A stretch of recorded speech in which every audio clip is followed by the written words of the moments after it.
Isa sa gustong mangyari ni CPP-NPA Founding Chairman Joma Sison na ipaaresto si Pangulo Aquino pagbaba nito sa pwesto.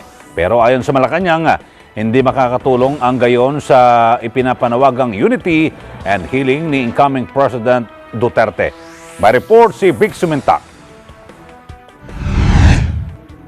Hindi naman nangangahulugan na magaganap mula ngayon hanggang June 30 ang kahilingan ni CPP-NPA Founding Chairman Jose Maria Sison na ipaaresto ni incoming President Rodrigo Duterte si Pangulong Aquino pagbaba nito sa pwesto. Sinabi ni Presidential Communications Secretary Sonny Coloma na hintayin na lamang ito na maganap.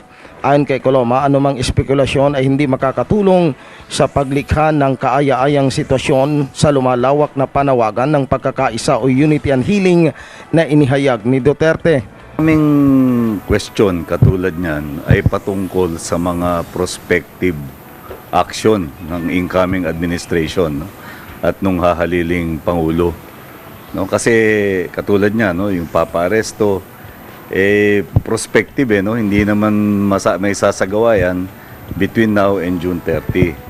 Baka naman po mas mainam na yung mga prospective na senaryo na yan ay hintayin na lang natin na maganap.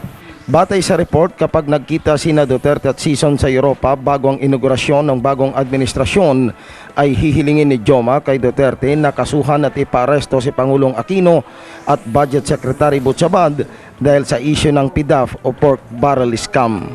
Vic Sumintak, Eagle News, I am one with 25.